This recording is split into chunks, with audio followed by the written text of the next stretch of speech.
We have a Madam Vice Chair Hill.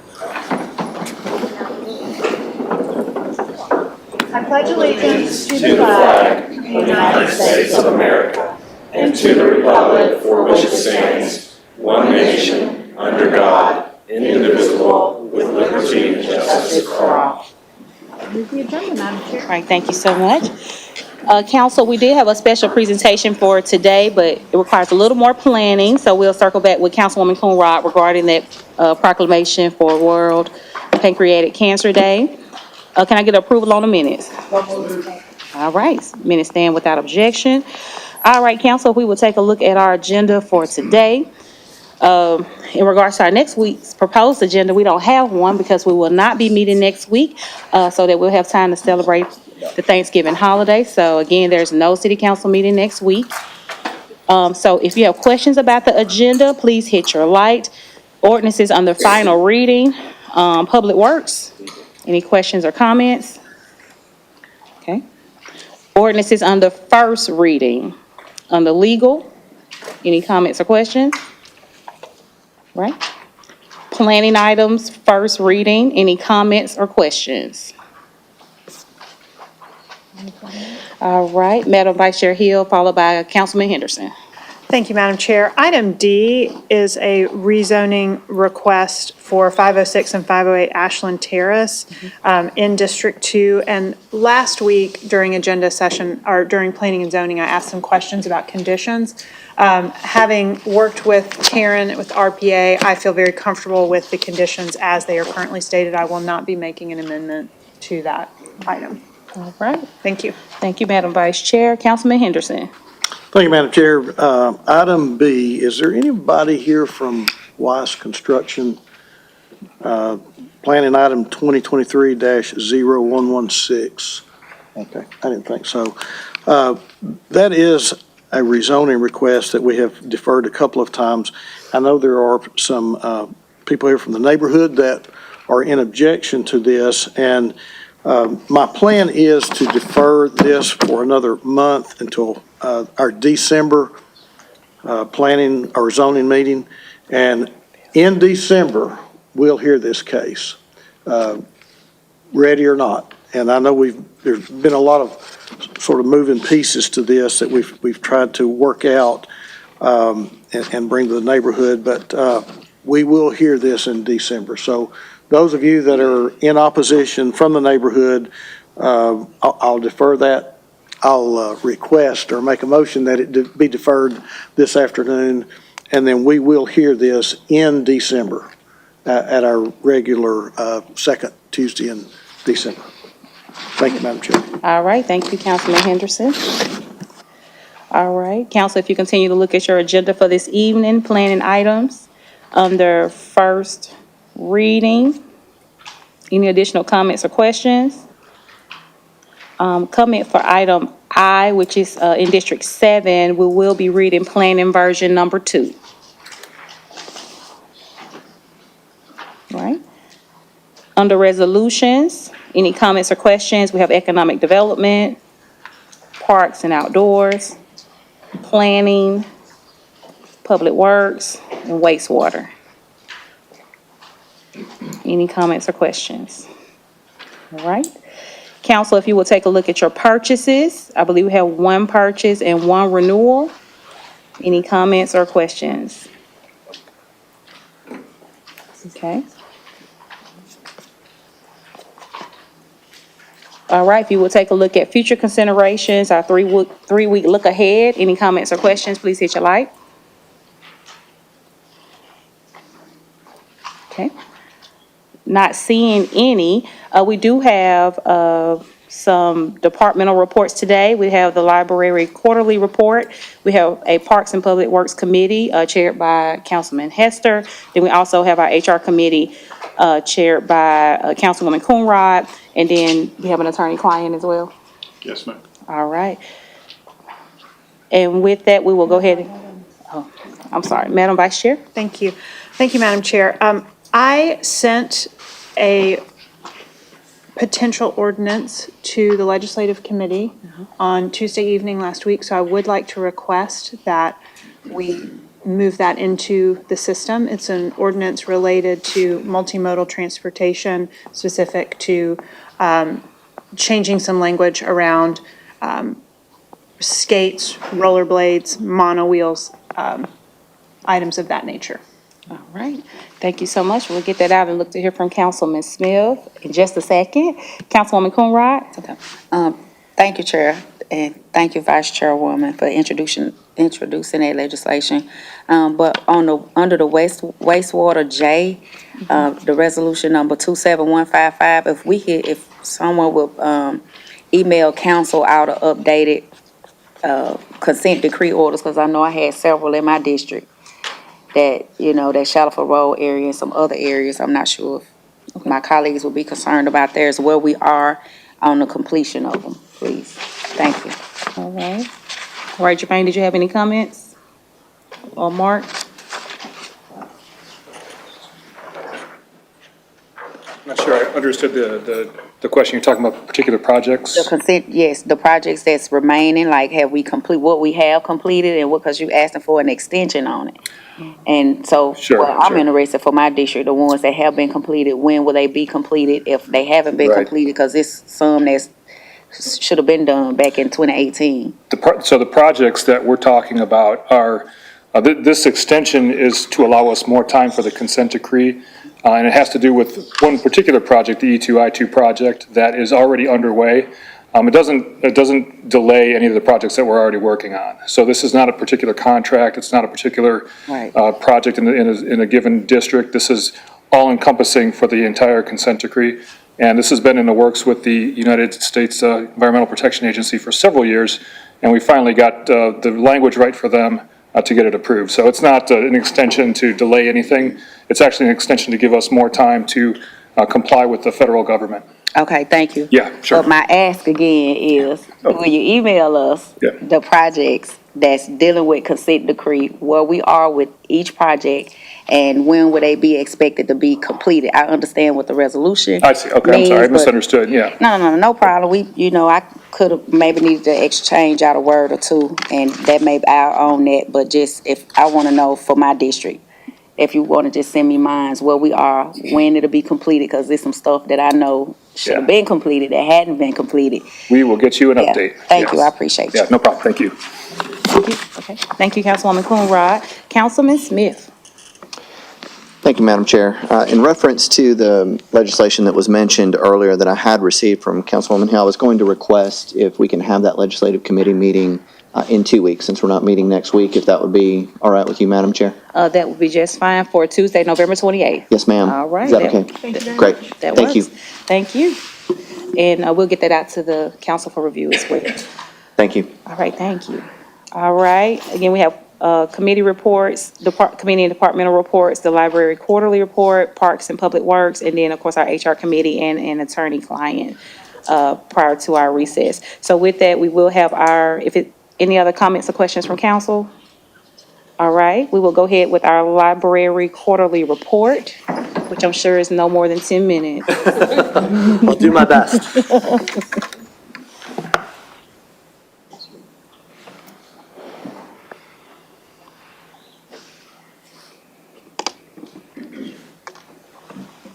Waiting for my slides to come up. Got ahead of myself. Okay. Well, thank you, guys. Looking forward to talking to you a little bit today. My name is Will Ahern. I'm the new library director here for the Chattanooga Public Library, and I'm pleased to give our quarterly report to all of you today. So what we'll cover today is some numbers. We'll cover a lot of stories because the library likes to tell stories, and then we'll tell you a little bit about the future of the library and where we're headed. So with that, we'll get started. Speaking of those numbers, here's some of the important numbers for us with budgeting. We're actually right on target. Basically, everything on this slide looks great. We're right on target for our generated revenue, so we're going to end with what our projection is, 7.6. We're actually a little bit ahead, but we think we'll end up right about there. And for expenditures, we're doing great there as well, too. Our personnel services are a little bit down because we're not fully staffed, haven't been the whole year, so we'll just have some savings there. And then we are spending a little bit more in our library collections, and there's some intentionality there because we want to make sure we have a great collection for our community to have. The other part of that is variable spending, so if we need to slow down on that, we can use a little bit more now and then slow down if we need to adjust to make sure we end at that $7.6 million. So all in all, we just want to show here that we're being good stewards of our community support. And we also want to take a look at our library metrics. These are how we're currently defining our success. I do want to give a caveat that we may be changing these numbers down the road. We're kind of redefining what success for the library looks like. And so these are our numbers currently, but I may come back to you with different ones because we're redefining what we believe success looks like for the library. So to review these just a little bit, our circulation target is 1.2 million circs. Right now, we're at a little over 300,000. If you multiply anything in the middle column by 4, that gives us a good estimation of where we're at. We'll end up with about 1.23 million circs, so we're right on target. We're going to skip that middle one and go down to the bottom one. One of the other things we want to do is have satisfied customers. We want to have a good or very good from, which is a 4 or 5 out of a 1 to 5 scale. And we have 94.2% of folks have given us a good review, either good or very good. So we feel good about that as well, too. That middle one, where I would actually put, it's on target still, but I would say it's maybe between green and yellow. If you actually multiply those, we're actually looking at about 2,100 programs and about 53,000 attendees, so pretty close to what we're looking at, but we're not quite there. We think we can still rectify that and it shouldn't be a problem, but I just wanted to point that out, that that would be more greenish yellow. But we're going to go ahead with green this time. And so now that we've shared some numbers with you, I love to tell some stories, so we'll talk stories. We want to showcase some of the services we have and some ways that we support folks. And so one of the big things we offer our community is economic support. As you can see here, 3 stories on this slide from different businesses, and there's lots more here. So you can see that people use the library for notary services. They come to use our meeting spaces. And then, importantly, our 4th floor, people actually can print signs, all sorts of different material there to help support their business. Some businesses actually start at the library. We've had an earrings company actually start using our laser cutter, and then they've graduated out of there, which is great. So they're actually still functioning, doing a great job. So you can see businesses actually get their start at the library as well, too. And it's not just businesses, organizations as well, too.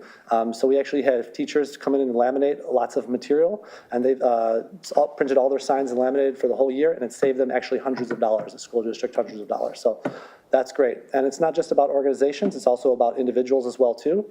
The library is a really critical place for people to apply for jobs. Some places have Wi-Fi, some places even have computers, but not a lot of folks have someone who can sit down and help you be able to apply for that position. So we're a critical part of that infrastructure nationally, and I haven't polled the people of the Chattanooga Public Library, but nationally, after checking out a book and going to a program, the 3rd popular reason people come to the library is to apply for a job.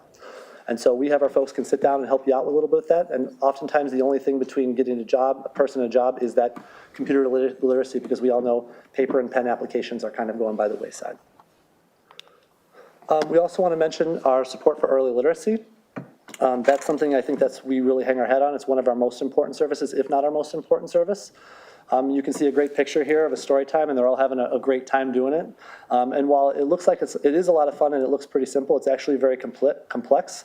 It's scientifically crafted to help encourage literacy skills, from singing to reading to seeing how the books turn, things like that. All sorts of things. It's actually literally designed to a science to help kids start off reading and learning all those literacy skills. Talking, those are such critical elements. The other part I want to mention here is that we're often the folks' first teacher. So in that relationship with kids, we're the first people who actually can show that's not their parent or guardian, to teach them in a systematic, organized way. So defining that relationship up front is really important, and it's something we really pride ourselves on doing. We have such a crucial role in that by providing books, by providing programs, as you see here, those literacy lessons I talked about, and really just a safe educational space for folks as well, too. And we think it's so important, we're talking with early education, to be able to provide not just cards to students from Hamilton County Schools, but actually Head Start students as well, too. So want to expand that and invest early and often in the literacy of our community and our youth.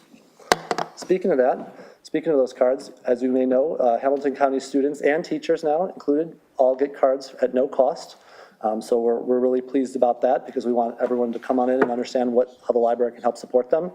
From great resources online, databases, things like that, to great materials, to even asking reference librarians questions, difficult questions. As you may or may not know, not everything you read on the internet is true. And so the libraries can help navigate those murky waters. It's really important for that. So we really think that that's something really critically important. If kids, we all know important how third grade reading levels are.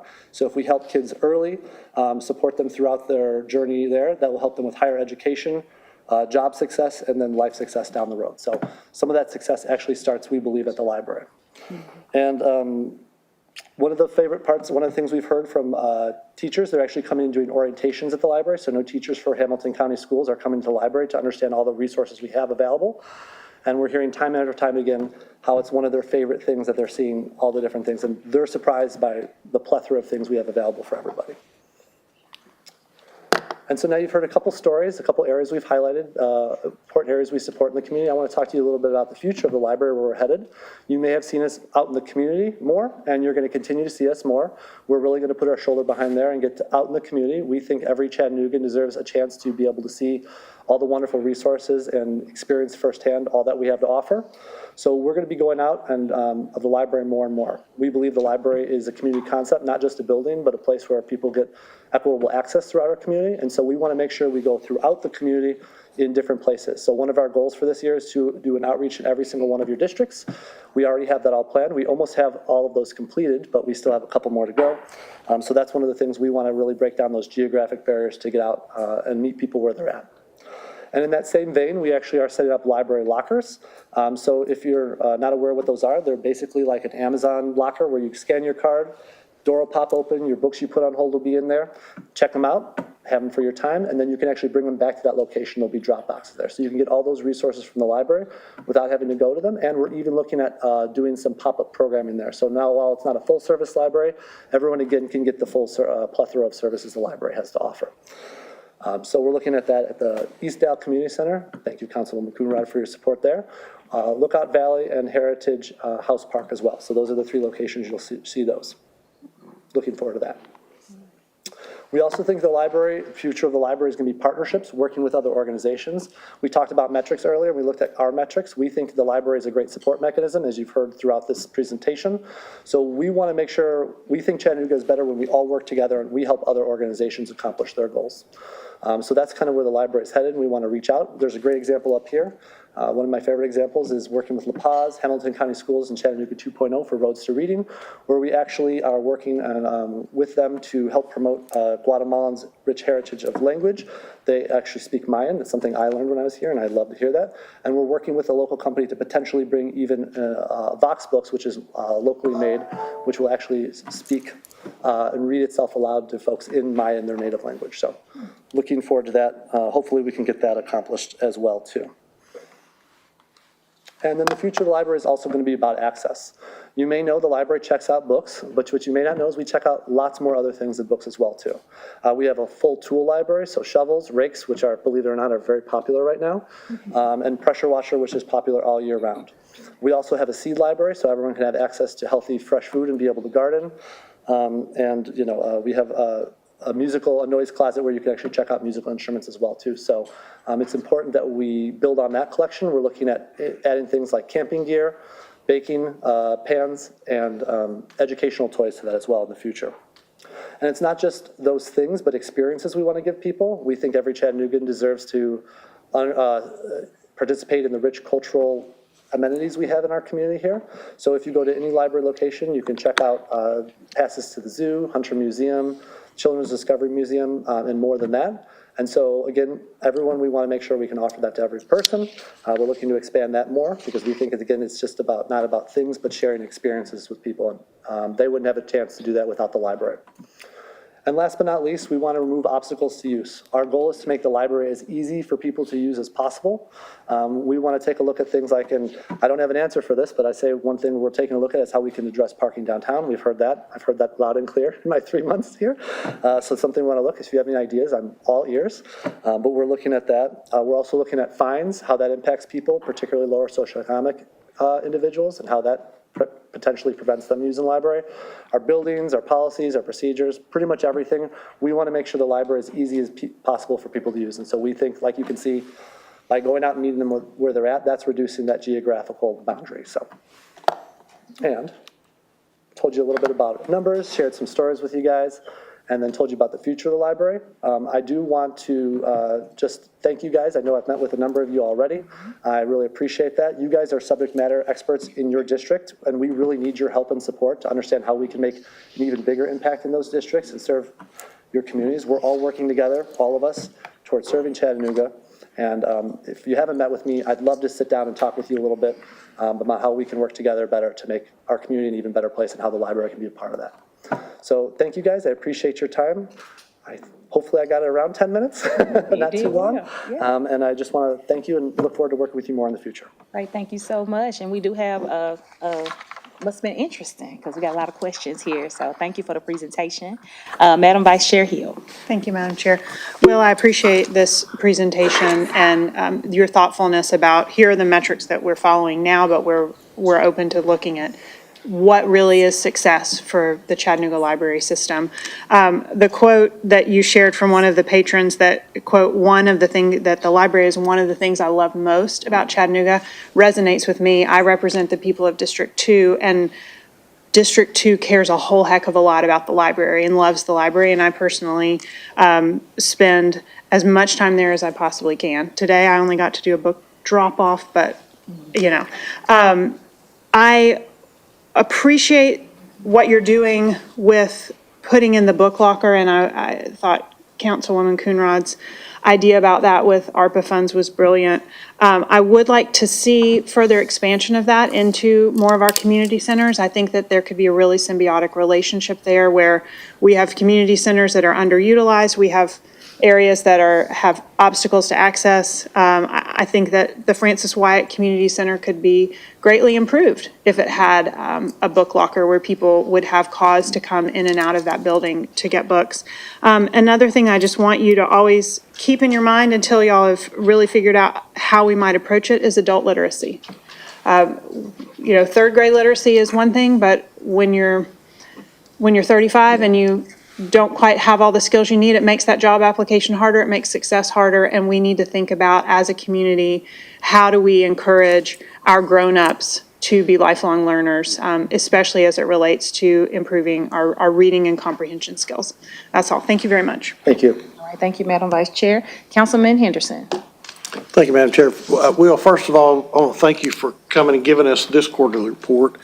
And I appreciate you attending the council meetings. I've noticed you being here in the audience and participating in the council meetings. And I do appreciate that because I do think that's something that has been missing, is having the library been involved. You was talking about impact, and one of the things that we've talked about in this council for years, I say for at least for the last several years, every time at budget time, you know, we always question for $7 million, what are we getting for it? What's the impact to our community? And Councilwoman Hill really hit on what I was wanting to, all the impact that I would like to see would be in our reading scores, whether it's in our elementary schools, in our adult reading.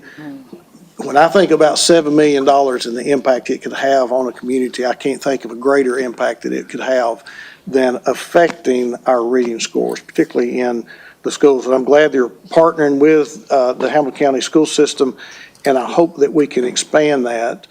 And I really would like to see the library have an impact on those TCAP scores in the schools.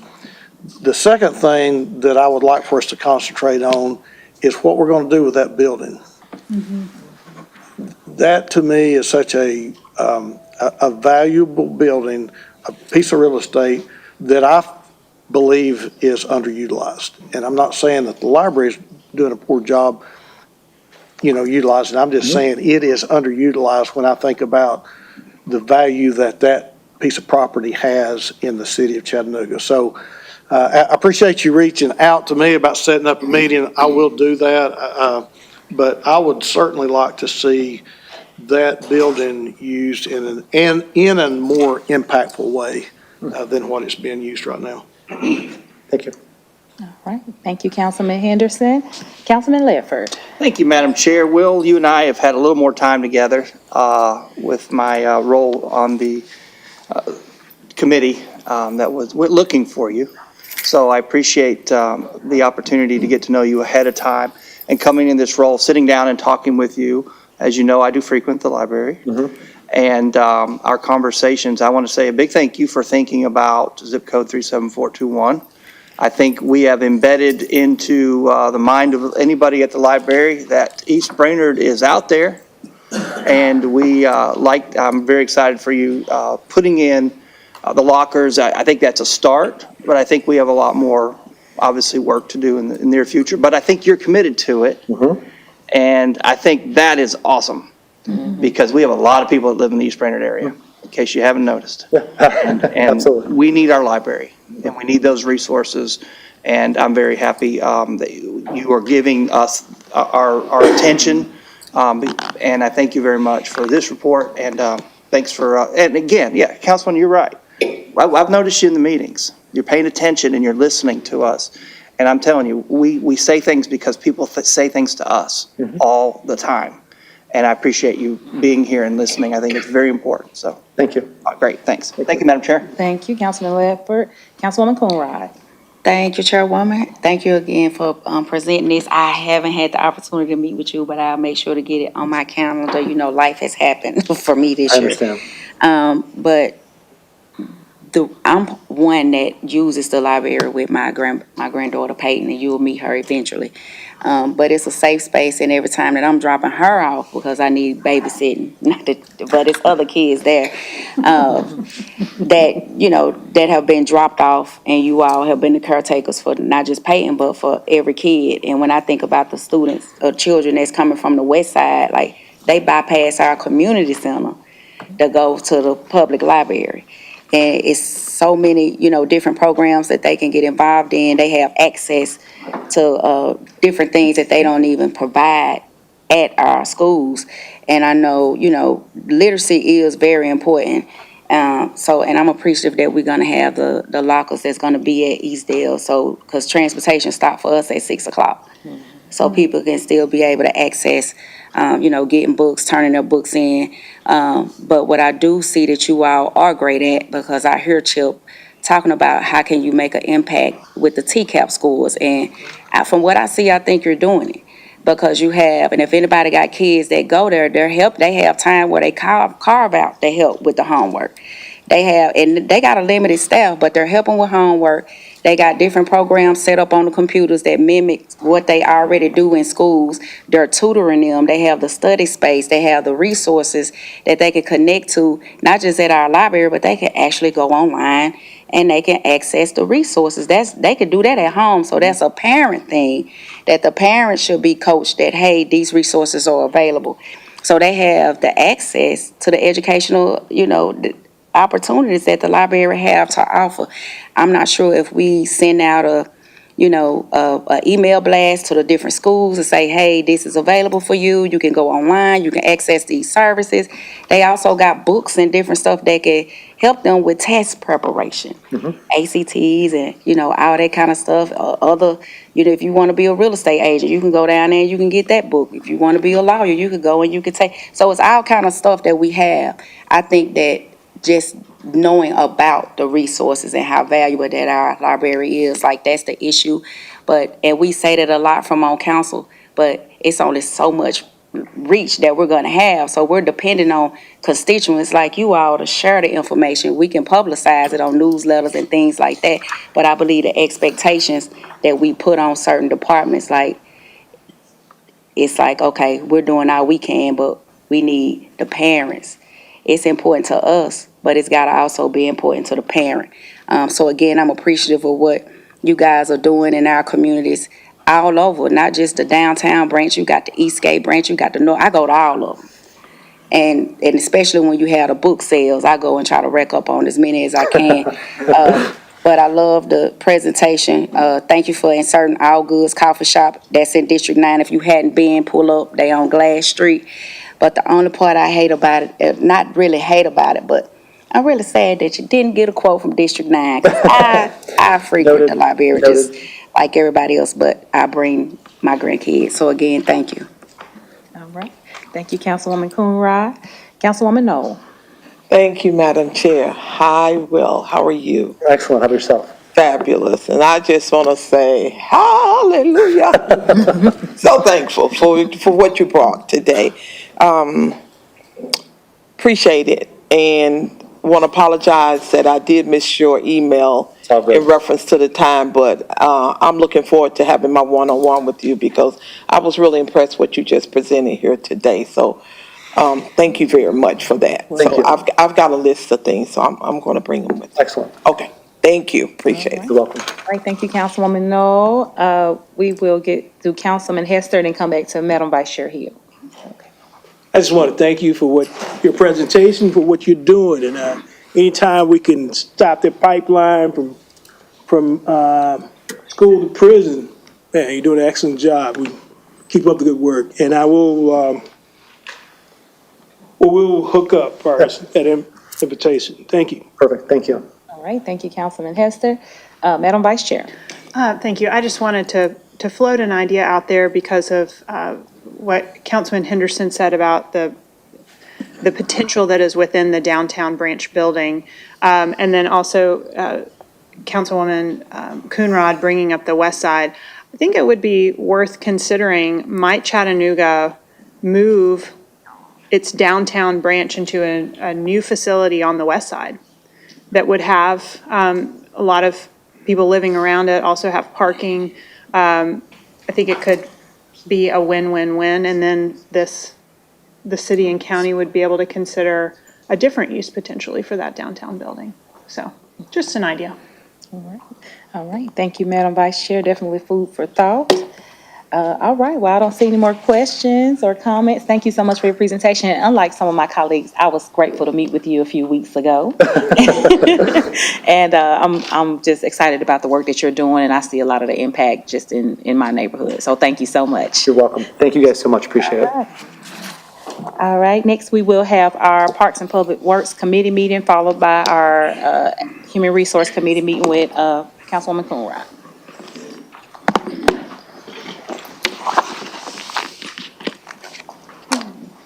Thank you, Madam Chair. Welcome to Parks and Public Works Committee. Can we accept the minutes? Madam Clerk, ordinance on final reading, 7A, please. An ordinance closing and abandoning an unopened right-of-way in the 600 block of Nye Circle as detailed on the attached map, subject to certain conditions. I see no hands. Resolution C, please. A resolution requesting permission for deaccession of luminous light mast located on the pier at Ross's Landing based on the Arts, Culture, and Creative Economy Public Art Commission staff, city risk management, and city engineers' recommendations of removal, with a determination based on the review of the original design criteria and the design load is less than would be expected for design to current standards, with a projected cost for current standards projected around $200,000 plus, where removal is recommended. Thank you. Public Works E, please. A resolution authorizing the mayor to submit such brownfield voluntary agreement applications to the Tennessee Department of Environment Conservation, TDEC, in substantially the form attached, and if approved, to enter into such brownfield voluntary agreements and notice of land use restrictions for certain portions of the former Volunteer Army Ammunition Plant in Chattanooga, Tennessee, and authorizing the mayor to sign any TDEC applications, TDEC agreements, and TDEC required land use restrictions necessary to implement this resolution. I see no hands. F, please. A resolution authorizing the administrator for the Department of Public Works to renew the continuing professional services on-call blanket contract for architectural services, contract number E-22-026-2101, with the following 7 consultant firms: Allen and Hoschel, Inc., Artec Design Group, Inc., Durthick, Henley, and Wilkerson Architects, PLLC, Franklin Associates Architects, Inc., Hefferlin Cronenberg Architects, PLLC, MBI Companies, Inc., and Rarden Carroll Architects, Inc., for year 2 of a 4-year term for use by all departments for an annual amount of $2.3 million. Thank you. No hands. G, please. A A resolution authorizing the administrator for the Department of Public Works to renew the continuing professional services on-call blanket contract for the structural engineering services, contract number E-22-027-101, with the following 6 consultant firms: Alfred Benesch and Company, Allen and Hoschel, Inc., CTI Engineers, Inc., Neil Schaefer, Inc., Stantec Consulting Services, Inc., and Volkert, Inc., for year 2 of a 4-year term for use by all departments for an annual amount of $2.5 million. Thank you. H, please. A resolution authorizing the administrator for the Department of Public Works to renew the continuing professional services on-call blanket contract for mechanical, electrical, plumbing, MEP engineering services, contract number M-22-028-101, with the following 2 consultant firms: Allen and Hoschel, Inc., and March Adams and Associates, for year 2 of a 4-year term for use by all departments for an annual amount of $1 million. Thank you. No hands. I and J, please.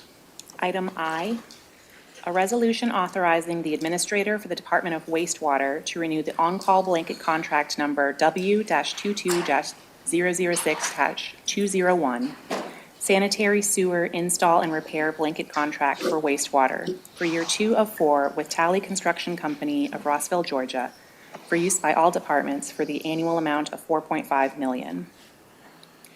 Item J, a resolution to amend resolution number 27155 to authorize the mayor, city attorney, and/or their designee to amend the consent decree entered into with the United States Environmental Protection Agency, EPA, and the state of Tennessee to extend certain deadlines in the consent decree and perform additional sewer projects, along with other minor modifications as per the attached amended agreement for the first material consent decree modification. Darren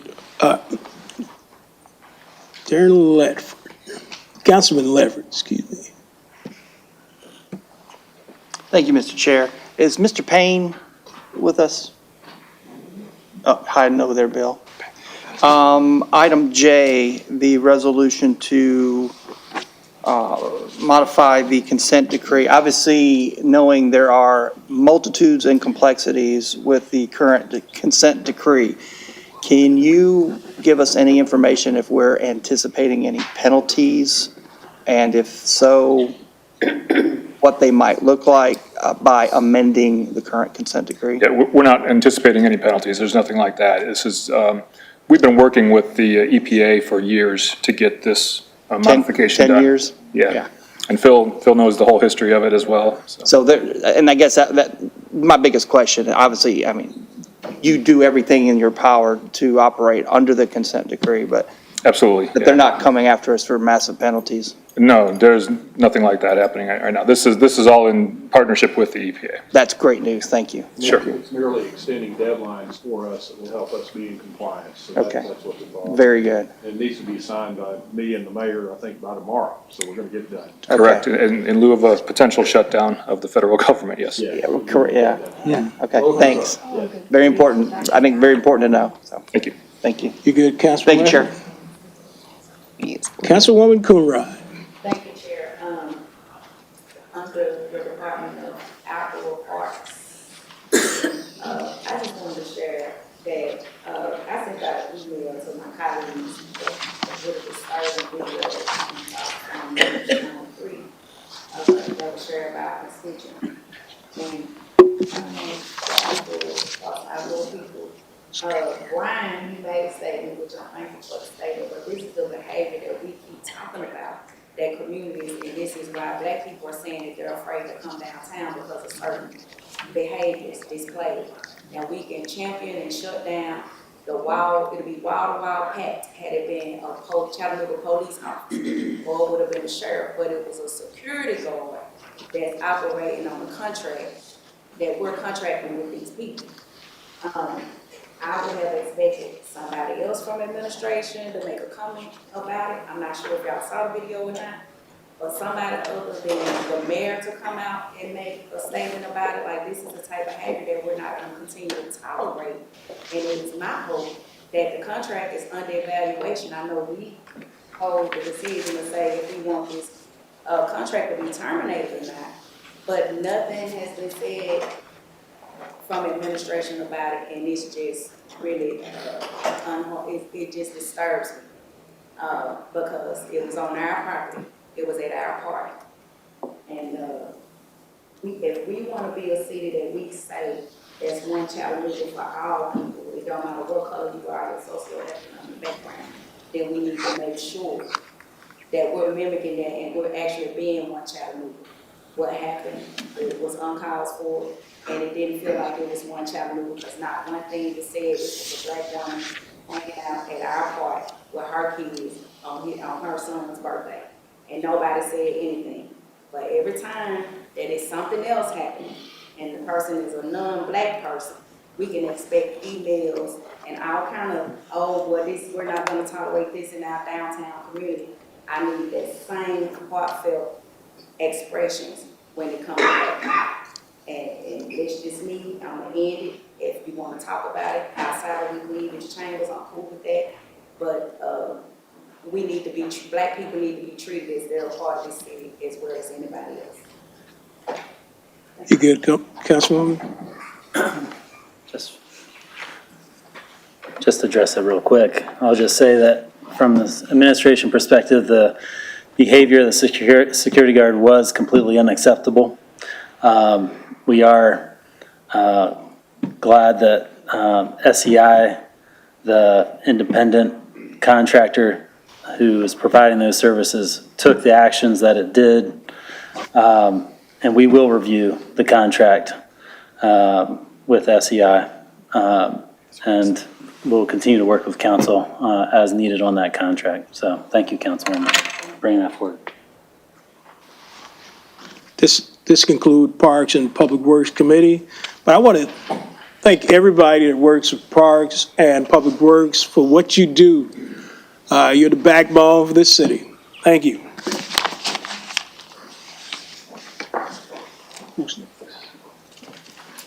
Councilwoman Coon.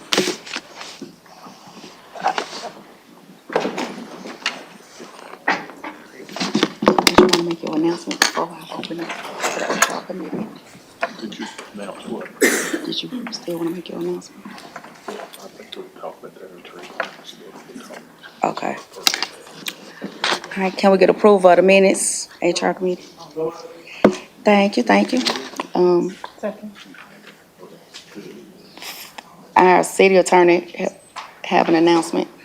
Okay, at this point in time, I guess y'all are gonna be talking something about the, I guess, the contract here at this point, or, the healthcare services here for the city. I guess that's what we're dealing with. I believe Brian has a presentation he was going to give you concerning that aspect of it here. And I have at least prepared documentation, at least showing what the law reads here regarding the city code concerning these matters as to why y'all are reviewing it. And under ordinance 13663, which is now in the code at 2-554 of the city code.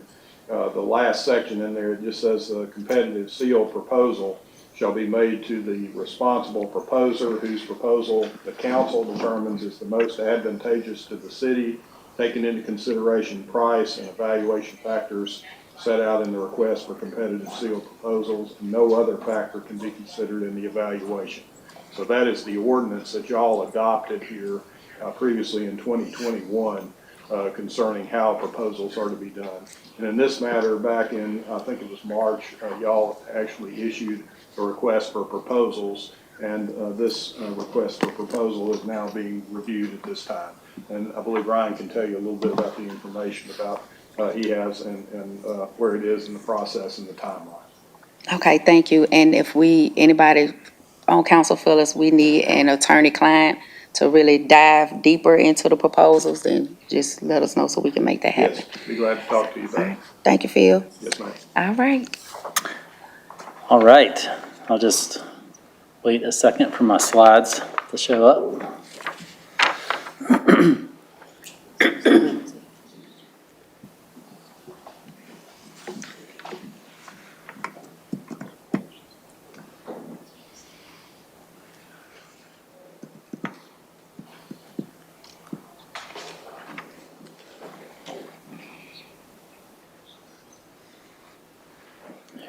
Here it comes.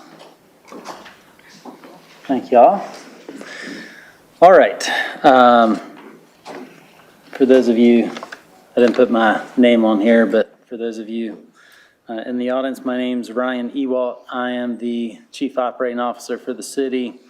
Last week, the council asked for a presentation during HR committee this week on the Well Advantage Center Healthcare Services RFP. Again, this is specific to the medical services provided at the Well Advantage Center. So this is not relevant to the gym at the Well Advantage Center. This is not relevant to the pharmacy services at Well Advantage Center. This is only doctors, nurses, counselors, those kinds of services, okay? So just to help us get in the right frame of mind, I wanted to provide a little bit of context here in terms of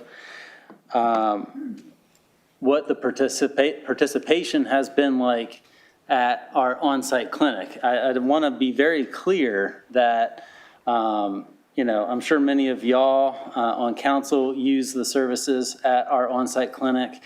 I know many of us in the administration use it. I use it myself. I know many of our employees use it. The on-site clinic is a fantastic benefit for our employees, for their spouses, for our retirees. And we have a strong commitment to that benefit. It is a differentiator, frankly, for us as an employer to be a top employer. Unfortunately, the participation with that benefit has been going down over time, as you can see with this chart. That has implications for us from a couple different implications, but one of those is that it gets more expensive to run, and the other is that it has an impact potentially, very direct impact actually, on our health insurance premiums. So we're here talking today about our on-site clinic, but as y'all might expect, the more people that go to that clinic, first of all, it's cheaper for them to use that clinic than it is to go elsewhere for healthcare services. But second of all, the more of our employees that are going to a doctor regularly, the better that is to keep health insurance costs down, right? We want that to take place. And so this is not a great trend for us in terms of this downward trend. So just to set some of the backdrop here, in terms of how this fits into good governance, in terms of in an RFP, I think we should use this opportunity to reground ourselves in terms of the what function does the RFP serve, and some regrounding on some of that. So, we have 7 goals for One Chattanooga. The 7th goal, which is really foundational, is providing responsive and effective government. At the end of the day, RFPs are really foundational to that, right? Our requests for proposals are really an opportunity to ensure quality services at affordable costs, and they also allow for new ideas to improve our services, okay? And so this is not that different than other services that we procure as a city, whether that's paving roads, whether that's health insurance. If we just stick with the same vendor forever and ever, amen, and don't put that out for bid or RFP, that's not really being a wise steward of taxpayer dollars. And so that's why this process exists. And so just some very broad framing of the why behind this. And we also don't do this as an administration untethered from council, okay? This isn't just the administration that runs roughshod and does whatever we want. Really, we come to you as council, and we ask for your approval of the framework that we use for the RFP process more broadly. And so I think in Phil's specific memo to you today, he references this ordinance. And so I just pulled out some key components from this ordinance 13663, which was from April of 2021. But what's important here, and this goes back to what we talked about last week, because I know we talked a little bit about costs last week. But the RFP process exists, you can see in point A here, because it is for when price is least important, okay? It exists when council determines that qualifications, experience, or competence are more important than price. That's when we use the RFP process. And so in this case, we checked that box. We said those things are more important than price. And we'll get into the weighting of the criteria here in a minute, but you'll see clearly price was only 20% of the decision-making process here, okay? B here, the second thing here, is that the RFPs shall be reviewed and approved by City Council prior to issuance. And also state the relevant importance of price and other evaluation factors, okay? So we have to come to y'all before we actually issue an RFP, okay?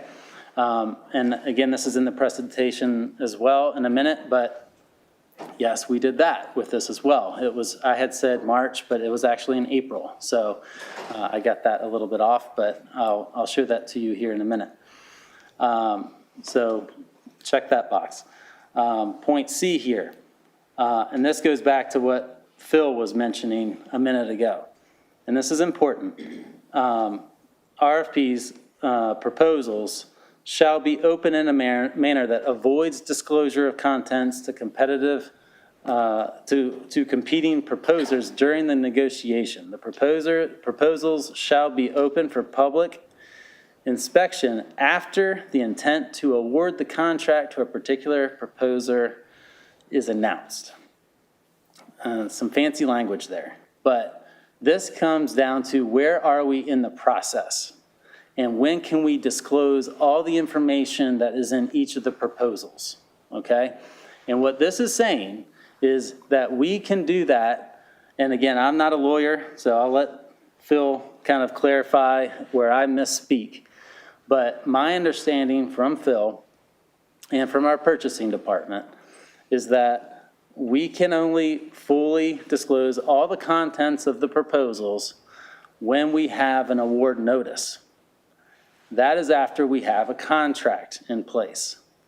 And I'm going to skip ahead a couple slides here. This is where we are in the process. We do not have a contract in place yet. Okay, an agreed contract. That agreed contract would have to come to you for approval. You can vote that up or down. And then after that agreed contract, then we would issue the award, okay? And then after that award, we can open up the contents of the proposals. Now, if we want to get into the contents of the proposals before then, we could do that in attorney-client privilege session. But the reason, my understanding is, that we would not want to get into the contents of a proposal now, multiple proposals now, is if for some reason, after the contract, we bring it to you and you vote it down, we would then go to the second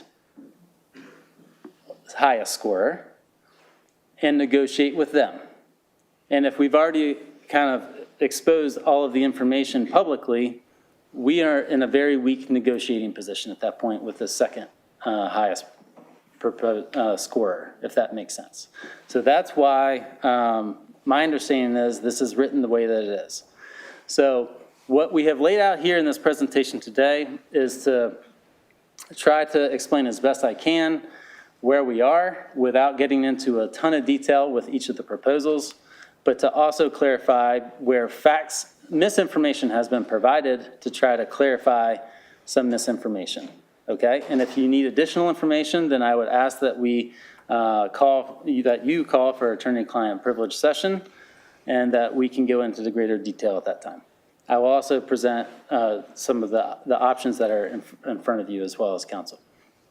Okay, the last piece, just in terms of background that I would provide from ordinance number 13663 is this last one, which basically describes the council's responsibility, which is that council, the competitive sealed proposal award shall be made to the responsible proposer whose proposal the city council determines is the most advantageous to the city, taking into consideration price and the evaluation factors set out in the request for competitive sealed proposals. No other factor may be used in the evaluation. Okay, so again, just making that clear for y'all in terms of what you may consider as we walk through this process together. Okay, Phil, did I say anything out of whack there? No, sir, that's all in the current ordinance adopted by the council.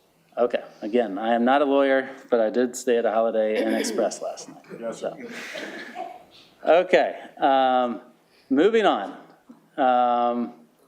Again, just to provide this to y'all, this was what went before you, this RFP request was put before you back in April. This was approved by the council, and if you click on this link, I'll save you the effort. It comes to this, and this document, I just highlighted the things that are most relevant, which says, you know, are these other factors more important than price?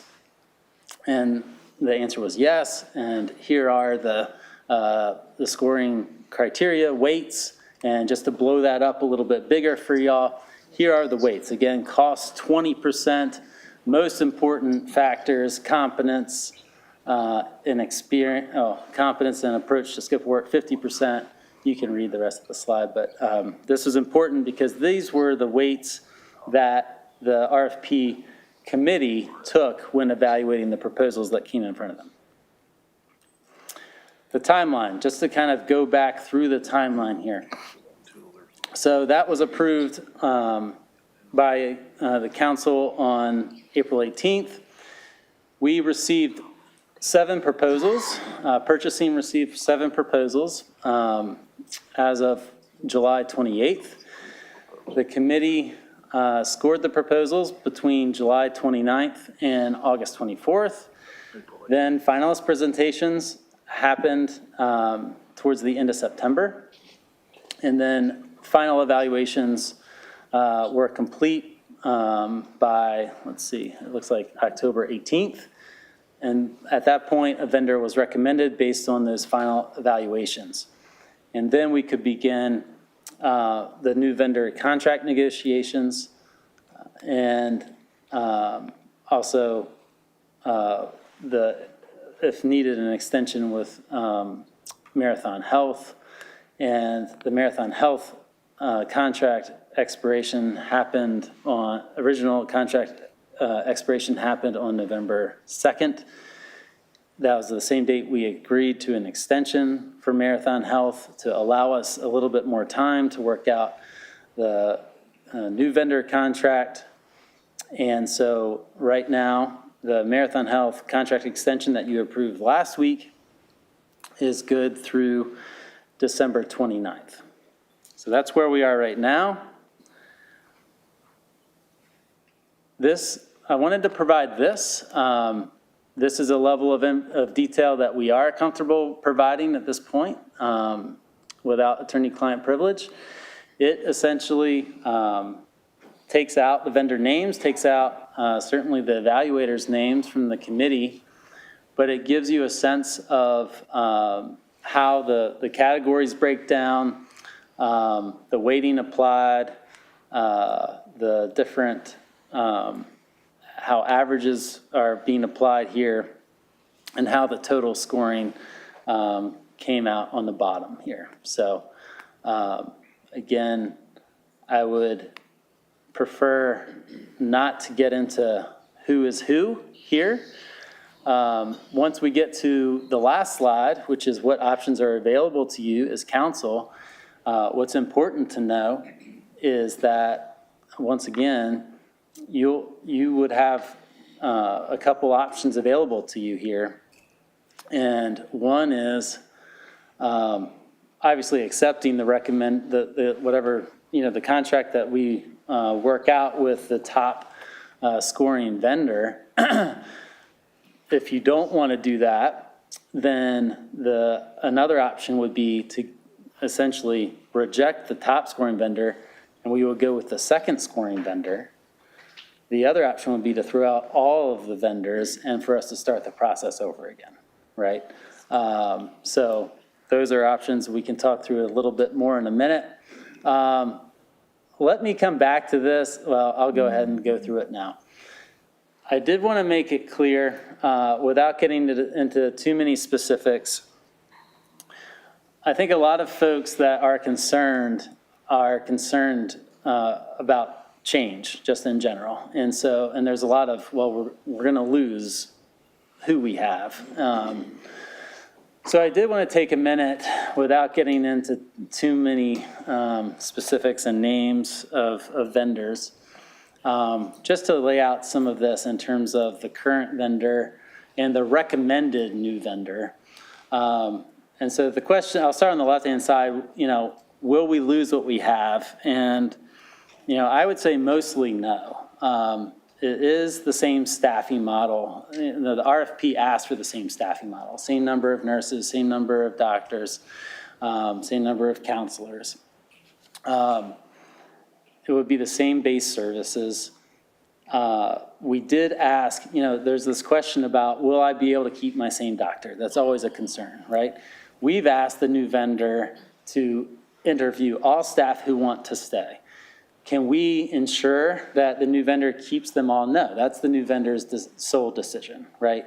However, we've strongly encouraged them to keep as many as possible. And anyone that does turn over would be likely to stay in Chattanooga, in network, and would hopefully be still available to be seen by employees and spouses and retirees who want to continue to see those individuals. We do, from the information that's been provided to us in the proposals, we see similar customer satisfaction ratings between the current vendor and the new vendor. I've had the question posed to me, well, is this going to be a bit of a bait and switch? Is the new vendor going to come in and have to purchase a bunch of new equipment or have some other huge change orders that they're going to charge us a lot of money for? And that's the reason for the cost differential. From what we can tell, no, that's not going to take place.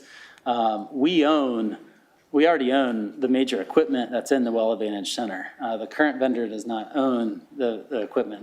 When they leave, they would take essentially laptops and that sort of thing. But we own the vast majority of the medical equipment that's there. So we don't anticipate the new vendor coming in and having to bring in a whole bunch of new equipment. Change orders are always possible, right? But really, this contract is mostly about heads, people, right? And so we feel like we've really controlled for the scope of this and don't anticipate a bunch of change orders here. And medical information will be transferred from the current vendor to the new vendor. So we feel like obviously there's relationships. I don't want to downplay relationships if there is a change, but that's on the left-hand side of this slide. On the right-hand side, will we be getting anything new? And the answer is yes, we will be getting something new. The new vendor offers text services 24/7, within 5 minutes getting a response from a board-certified provider. That's a value add. That's not required. You don't have to do that to get service or to schedule an appointment. That's just if you want to do that, right? And so that was a nice feature.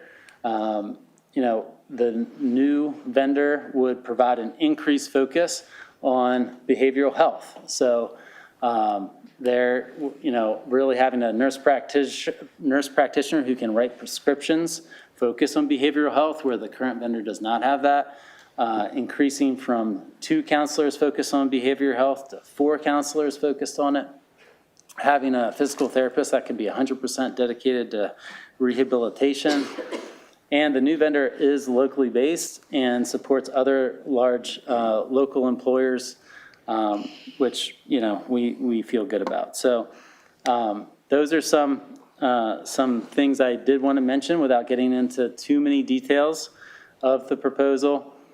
I did want to also throw out that I think some reason for some of the swirl we've had here is that unfortunately, there's been a flyer that's been circulated here amongst some employees and posted in some places that is inaccurate. And I want to take a minute quickly to clarify some of the statements in this flyer. So just very quickly, this flyer mentions that there was a standalone center proposed by the current vendor. That's not in the current vendor's RFP. I know we're not supposed to get into the proposal itself, but that was not in the proposal, so I feel comfortable saying that. Says that the recommended vendor does not, it says the current vendor has experience with first responders, so does the new vendor has experience with first responders.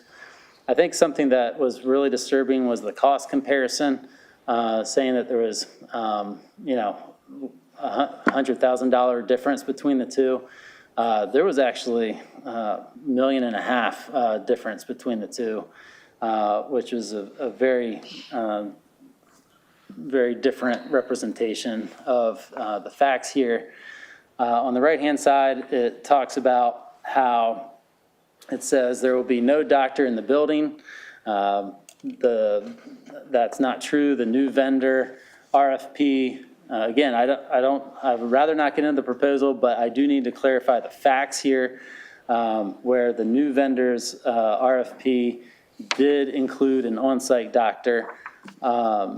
It talks about how the new vendor's approach would use text care to replace personnel, and that's why there would not be a doctor. Again, that is not true. Text care does not replace any services, as I just described to you on the prior slide. Text care is just an additional optional service. And the last thing I would mention at the bottom of this unfortunately named fact sheet, I would call it a fiction sheet, but at the bottom of it, it says that it was distributed by a group of concerned City of Chattanooga employees, and unfortunately, we have video showing the document being distributed by a former doctor of the current vendor. So again, I don't want to spend too much time on this, but I do think it's important that, as unfortunately this information has conflated the issue, that we set the record straight on some of these, some of this misinformation, and just get to the heart of some of these topics. So moving on, this will be my last slide, and then I'll open it up for questions. Again, in talking with Phil and our purchasing department, really there's two options here, and certainly if we need additional time and additional, attorney-client session, we could do that as well, and that could, support either of these options really. But option one is kind of the easy path, quote unquote. Council approves the contract. We right now are estimating that the contract would be available on purchases on 11/28, Tuesday after Thanksgiving, and the new vendor would be ready to begin January 2nd. We've got the contract extension from Marathon Health ready to, go right up until then, so we feel okay, about how that transition would happen. Option two is obviously much more complicated. So in option two, we would need clarity from council about whether council, so let me back up. Council two is council does not approve the contract, right? And so in that scenario, we would need clarity from council about whether council's rejecting the recommended proposal or all proposals. And in that scenario, if the recommended proposal is rejected, the city would proceed to the second highest scoring proposal. And if all proposals are rejected, the city would have to issue a new RFP, which again would go to a scoring committee, and we might be providing you a similar presentation 6 to 9 months from now. And the city would have to negotiate further extension of the Marathon Health contract. I'll just mention that we have paid a premium for the 2-month extension that we've already secured with Marathon. They've been good partners in securing that extension. But I would expect that we could continue to pay a premium for Marathon to provide services during that time that we go through a new RFP, or we would risk no services being provided during that time. So those are the options in front of us. That's all I have for prepared material. I've got Mandy here, we've got Phil, and our purchasing experts, Debbie and team, opening up the questions. Thank you, Ryan. Now, you look defeated after you gave this presentation, but thank you. Well, sorry? Appreciate it. You look defeated. I mean. I look defeated? Yeah, like you just. I'm good. Okay. Yes, ma'am. All right. Councilman Ledford. Thank you, Madam Chair. Ryan, can you go back to your timeline? Yes, sir. Thank you. So I'm going to stay off of the ACM stuff and go straight into the ordinance and think more linear in process. So we amended 13663, Section 2554 in April 2021 under item I, which was your item E on a previous slide. Walk me through where it says the responsible proposer whose proposal the city council determines is the most advantageous to the city. If you remove the word city council determines and you went scoring committee or evaluating committee, that would make a perfect sense to me. So when and where does and how the city council determine what is the most advantageous to the city, and where does it plug into the timeline?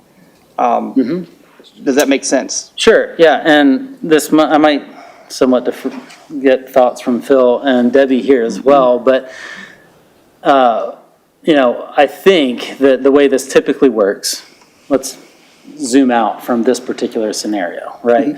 But typically, the way an RFP works, scoring committee does the scoring, we work through this, we have a top scoring recommendation, we go through contract negotiation, we bring forward to council, here's the contract that, and a resolution with that the administration is bringing forward in front of you. And at that point, city council is taking that as, can ask questions, and so there's, in a way, relying upon the expertise of that evaluation committee and of. Which is where we're at now? Which is essentially where we're at now. Okay. Yes. And I hope that makes sense, walking in a linear path, because I'm trying to figure out when and how. If someone asks me to make a determination on what's better, I have at least apples to apples to compare or something. Yeah. I'm trying to figure out when that happened for us to decide which one was better. And if that's where we're at this moment, then that makes sense to me. Well, and again, legally, we need a fair and defensible process for you to do that, right? Correct. And so that's why we have a purchasing manual and we have a process to have an evaluation committee that goes through this process with scoring criteria that you have already approved. And so we come forward to you saying, hey, this evaluation committee has reviewed these proposals based on scoring criteria that you've already approved. And therefore, this is what we're bringing back to you based on what you've already provided, signed off on as the scoring So criteria. now is the opportunity to, whether we go into an ACM or one-on-one, look at the contract, which has been provided to council to review. Yes. And ask questions, because I know in the past we've had contracts with other entities, I'll leave them out of this time. And I've actually intervened and said, you know what, I think this is, here or there and made some changes. And luckily, we think we got some better situations for taxpayers in the city as far as future options.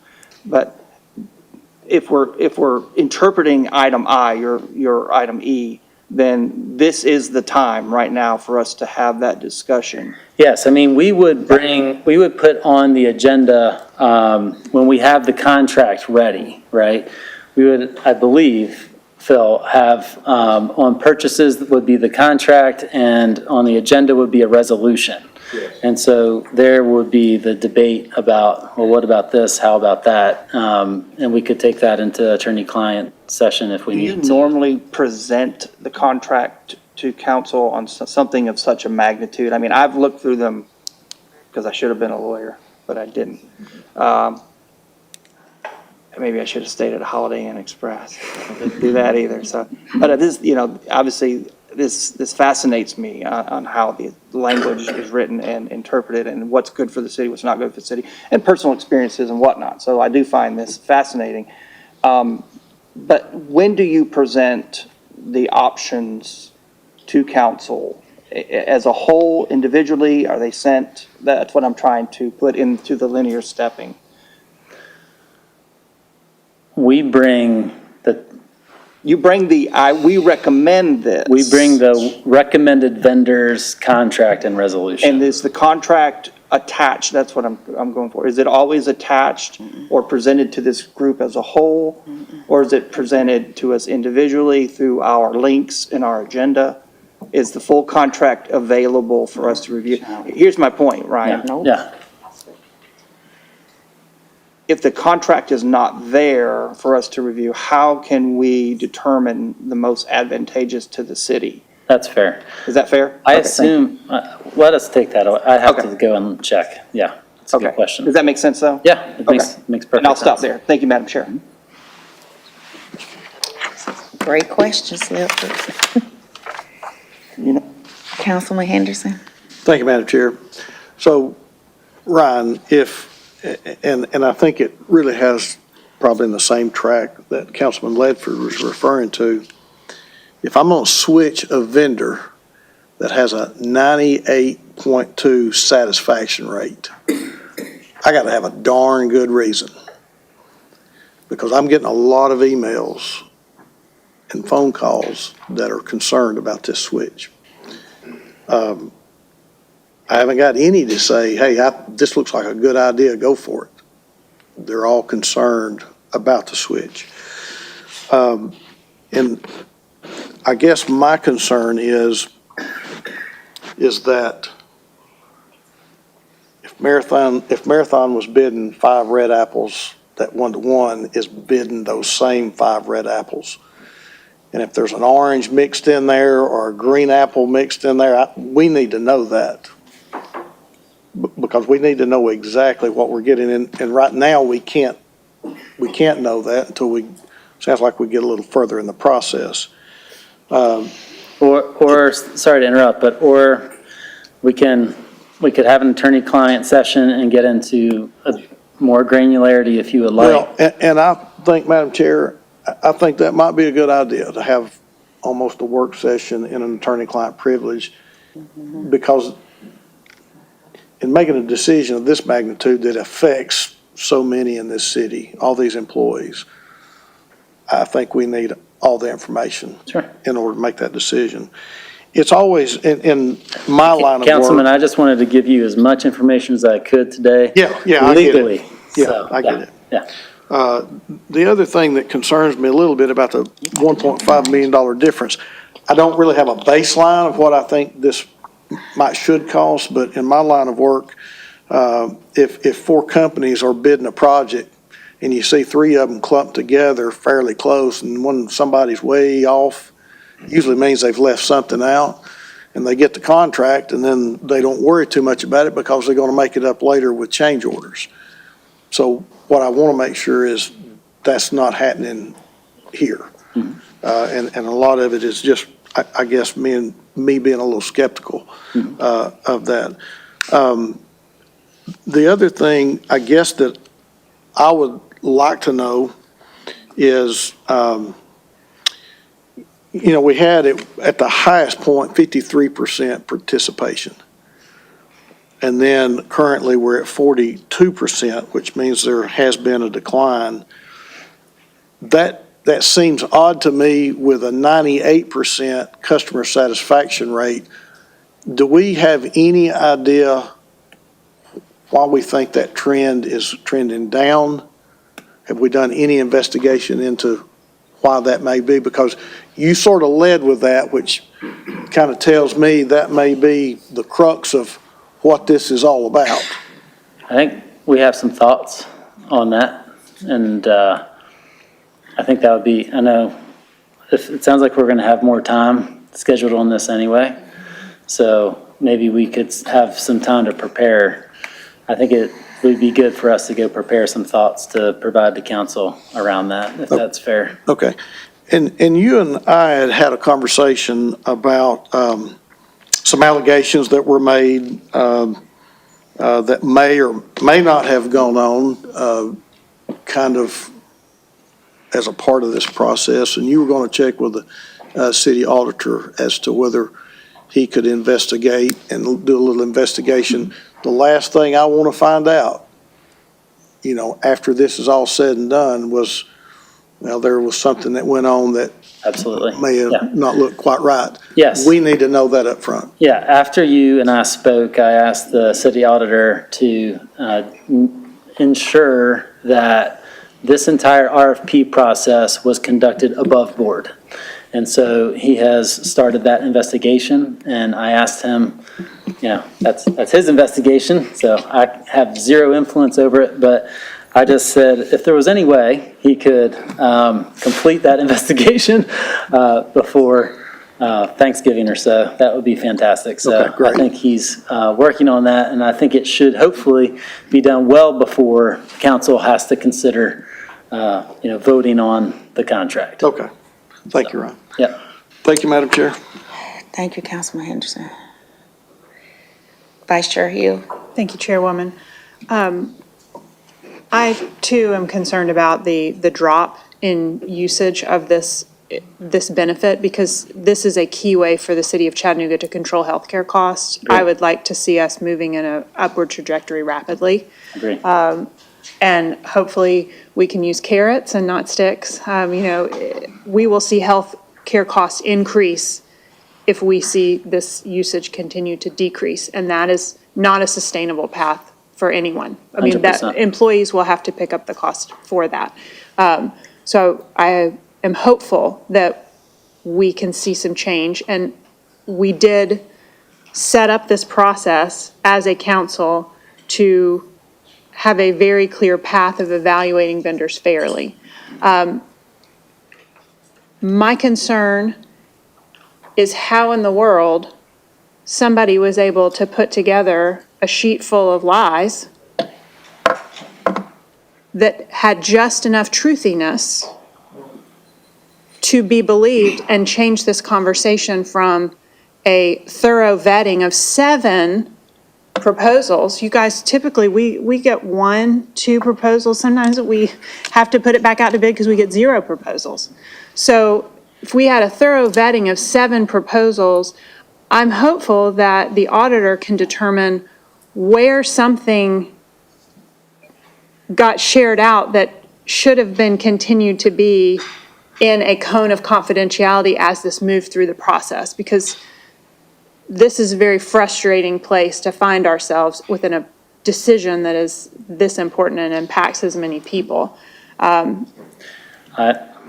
I share your frustration there, Councilwoman and Vice Chair, and I will follow up with the city auditor to see.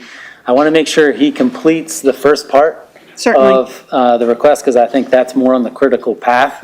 But once that's complete, as a second step, I would love to see if he could find out where something went sideways and might have squeaked out. So. Yeah, thank you. That's all. Thank you, Vice Chairwoman. Anybody else got any other questions? Ms. Councilwoman Noel. Thank you, Madam Chair. So, am I understanding that we can request an attorney-client session on this because Yes, it ma'am. is definitely needed. I have about 15 questions here, and all of mine are the ones you said you could not answer. Yes, So ma'am. I definitely need an attorney-client. Yes, ma'am. All right, thank you. We've got an attorney-client after this meeting, coming up. Well, Ma'am, Chairwoman, I'm not sure if today will be enough time to prep for that, but could we do it the next Tuesday that we have council? the 28th? Whenever it's convenient. I think we'll probably need a more extended session of that attorney-client. My guess is an hour would be appropriate for that. So I just want to ensure we have enough time to cover everyone's questions. So whatever the council prefers, but I think that would probably be appropriate. Yeah, we be ready. You can't tell us ahead of time we can do a client attorney and then don't be ready. But my concern is, like, I did all the concerns, what my colleagues have said, and it's just interesting to me that this, one company keeps coming up. It's been this discussion with Marathon. I was wanting to get rid of Marathon. It hadn't just, not us with council, but I mean, the conversation keeps coming up about Marathon, and it's done happened, the previous administration, it probably was going on prior to that, and here we are again, talking about it. Again. It seemed like if it's a company that government really wants to get in, like, they'll keep trying, and then eventually it slide by us. But I feel like we missed some steps, but probably, and I'm gonna take ownership, is that I, as a council person, when you all send out these RFPs, we move so quickly, and we just approving it without even taking time to dive into what it actually says in the RFP, and look like this really should have been a discussion back in April, but y'all, and if we go pull the video, y'all probably made it seem like it was so urgent that we needed to hurry up and do it. And it kind of escaped us then, so now it just feel like everything is being dumped. Because all 9 of us here on the dais have just really become frustrated in the way that things get presented to us, and now we're having to backtrack and get our answers to the questions that we should have had addressed a long time ago. So I think that's my concern, like, how can we move? We could talk about that another time, Ryan, because you making me feel sad for you right now. I mean, I don't know what's going on with my emotions today. Well, don't feel sad for me. I certainly agree that the right time to have the conversation was in April. If council was going to be concerned about making a change at all, then that conversation is right to have before we go forward with an RFP at all, And so I agree with that. And, I think, again, that's why I wanted to take a little bit of extra time today to do some regrounding on the RFP process in general. I think that probably was healthy for all of us. So I agree with you on that. Well, thank you for your presentation. I ain't gonna even try to beat you up today. I just don't have the heart to even do it. All good. But just be ready on the 28th. Now we got a attorney-client. We still doing attorney-client. We're gonna adjourn this meeting. Oh, recess. Wait a minute, let me get my recess. Till 6. Till 6, I had to okay. get my Thank you my very vote much. back.